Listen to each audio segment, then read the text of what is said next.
শুরু করতেছি মহান আল্লাহ তাআলার নামে, যিনি পরম করুণাময় এবং অতি দয়ালু। আজকে একটা জিনিস দেখলাম, ইউটিউবে একটা লোক বক্তব্য দিচ্ছে। তিনি বলতেছেন যে তিনি মাস্টার্স শেষ করছেন। মাস্টার্স শেষ করার পরে 4 বছর পাইছেন সরকারি পরীক্ষা দেওয়ার জন্য। জাস্ট 2 বছর চলে গেছে হচ্ছে তার করোনায়, আর 2 বছর হচ্ছে তিনি পরীক্ষা দিতে পারছেন, সরকারি বিভিন্ন পরীক্ষায় অংশগ্রহণ করার চেষ্টা করছেন আর কি। তো এখন সবাই যেহেতু তার ভাষ্য অনুযায়ী সে যাচ্ছে, দাবি করছে যে 35 পর্যন্ত সরকারি চাকরির বয়স যাতে বাড়ানো হয়, এটা সরকারের কাছে দাবি করা হয়েছে।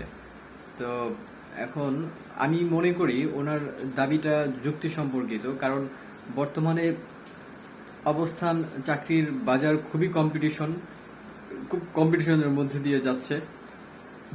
সো একটা ছেলে পড়াশোনা করতে করতেই তো সময় চলে যায়, তারপরে যে অল্প কিছুদিন সময় থাকে, এর মধ্যে সে যদি সরকারি চাকরি না পায়, সে বয়স সীমাও যদি হারায় যায়, তার আশা ভরসা নিয়ে আসলে পরবর্তীতে একটা প্রাইভেট কোম্পানিতে জব করে। তো এই সব মিলিয়ে দেখা যাচ্ছে যে প্রাইভেট কোম্পানিগুলো তো অ্যাট ফার্স্ট নতুন একটা এমপ্লয়ি নিয়োগ দিলে তাদের দেখা গেছে খুব কম স্যালারিতে, সীমিত স্যালারিতে তাদেরকে বেতন দেয় আর কি। তো এখন এই স্যালারি দিয়ে আসলে সম্ভব না, যতটুকু আমি জানি, যে একটা পরিবার চালানোর মতো। তো মানুষ কি করবে আসলে? আমিও সরকারের কাছে জানাবো যে যাতে এই বয়সসীমা, সরকারি চাকরির বয়সসীমাটা যাতে 35 পর্যন্ত বর্ধিত করা হয়, এটাও আমি অনুরোধ জানাবো সরকারের কাছে। আমি ছেলেটাকে দেখলাম যে সার্টিফিকেটটা ছিঁড়ে সে জানাচ্ছে আর কি, দাবি জানাচ্ছে।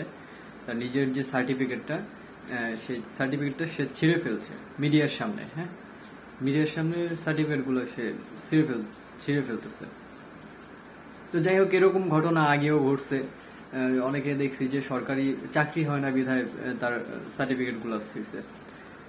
এখন এই ব্যাপারটা হচ্ছে যে চাকরি হয় না দেখে ছিঁড়ছে, এই ব্যাপারটা আসলে যদিও যুক্তি সম্পর্কিত না, কারণ মানুষ তো পড়ালেখা তো আর শুধু চাকরি গোলামি এগুলো করার জন্য করে না, মানুষের তো ব্যবসাও আছে। সব মিলাই জিলাই তো একটা প্ল্যাটফর্ম দাঁড়ায় যায়, তাই না? তো আমি দাবি করব সরকারের কাছে যে আসলে সরকারিভাবে এটা করা হোক, 35 বছর করা হোক সরকারি চাকরির বয়সসীমা। তো সবাই ভালো থাকবেন। আসসালামু আলাইকুম।